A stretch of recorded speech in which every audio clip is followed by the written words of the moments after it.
Hey guys, welcome to today's podcast. Today we're going to just cover a really quick question that I get so many times that I thought, why not just do a short episode, get out the facts as I see them, and how to land your first influencer collaboration or how to close your first influencer to promote your brand. So we're going to get into that in today's episode. Before we do jump in, just want to make sure that you're hitting the subscribe button or the like button or the share, whatever way that they create engagement these days in the platforms.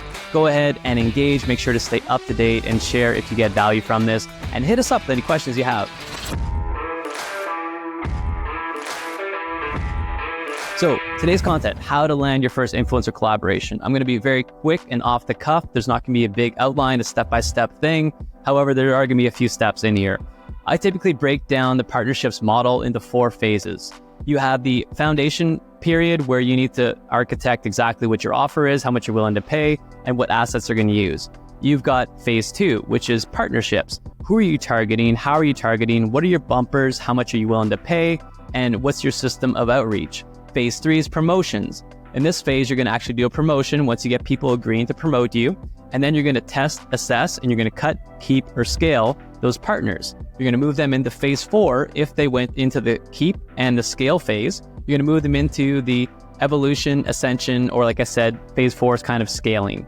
At that point, you're going to create super fans. Super fans are going to actually acquire new ambassadors for you. They're going to actually do more promotions for you, more omni-channel, full stack promotions, and you're going to ascend them into new commission structures depending on how well they're doing. And you're going to continue to engage with them so that they become lifelong, long-time partners.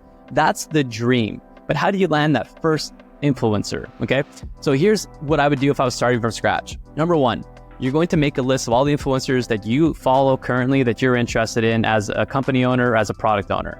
Number 2 is you're going to go through and see who else your people are watching. And this might come through organic, like, I heard you on this podcast, or you just know that they're into this type of thing. And it could be biohacking, it could be cold plunging, it could be anything. You're going to then find some influencers from those niches. Now, you're going to find the macros or the celebrities, but you're not going to outreach those because they're probably already, number 1, too expensive, untouchable, and you're probably not ready to work with them. You can try, go ahead and cast that line out there and see what happens. But in the meantime, I'm going to look at who's commenting, who's liking, who engages with those profiles. I'm going to search now for hashtags related to that person's profile and continue to dig deeper down the rabbit hole to find out who are the micros. And the micros is where the money, it's where the money's at, but it could be at. So you're going to start with the micro influencers. You're going to make a list of like 100 people from this exercise. And I've got an actual prospecting exercise on the website, partnerprofits.com, that takes you through a way to get actually 500 people on your dream outreach list. And again, you're going to focus on micros and you're going to focus on categories that are specific to your niche, audience, or product. From there, you're just going to launch the cold outreach game. There's no other way to put it. There's ways to nurture. You could like their post, you could engage with them, you could do all these other fancy things, and you can try it. My big thing is that opinions mean nothing. Data means everything. So measure it, optimize it, create feedback loops, and make sure that you continue to improve upon it. But that's really the game. You can DM them, you can email them, you can send them a physical postcard, something that's different, get their attention. But ultimately, it's a numbers game, and I can't give you exact metrics, but it's like anything, if I close 10% and I find 10% and my influencers say yes to getting on a call with me. I close 5% and only 2% promote. Great. I've got my benchmark and my starting point. But what I would do with the outreach component is now you've got your list of 100 people. You're going to create 3 different templates for the first outreach message before they actually respond. Meaning if they don't answer email 1, you're going to send email 2 and email 3. There's not going to be any guesswork. You have to send these on certain days. And I would typically recommend day 1, day 3, day 5, day 7. So if you have 3 to 4 emails over 1 week and you're going to be optimizing those, it's not going to be the exact same email every time. It can be different subject lines. And I would recommend getting creative with this stuff because there's so much noise out there. Somebody is going to pick up the phone. Somebody's going to answer the email. You have to change your mindset in this. Do not think that it's going to take just 5 outreach messages. Okay. Get in the abundance mentality, the long-term perspective, and you're going to have a lot more fun doing this.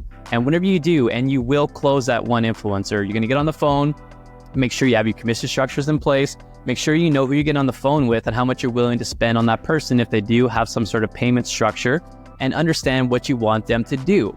Do you want them to do a post, a story, a reel, a combination? What are they saying? Do they have a code? Do they have a link? All these things need to be fleshed out. And through the 4 phases of the Partner Up Profits success journey, however I want to call that, but there's 4 phases, you need to define all of those from start to finish before you even start thinking about who to outreach and activating that outreach. But go ahead and make a list of 100 people based on your audience's primary hashtags, search criterias, or interests, and then start DMing and emailing these people over a 7-day period. Measure it, track it every day. If you have a team doing this, they just check off a box every single time they do it, and then measure performance. How did it do? And then if you did a promotion, how did that do? Create feedback loops. But in general, if you get one person promoting, you're going to want to give them a code, a link, so you can double track attribution a little bit. And you want to make sure that they know exactly what to say. Don't take for granted that the messaging that you know works really well because you've tested it for 5 years is going to be what they communicate. So if it's benefit ABC, tell them it's benefit ABC, or this headline, or this sub, or this pain point. You need to spell it out, be deliberate, be specific with all your influencers and content creators and anybody that you're giving scripts to that are going to be promoting your product. So I know you can do this because anybody can do it. It's a mindset, it's a system, and now you have the first steps to go get your first influencer. But once you do, let me know how it went in the comments below. And if you have any questions as well in the comments, or email our team, and we will see you on the next episode. Best of luck.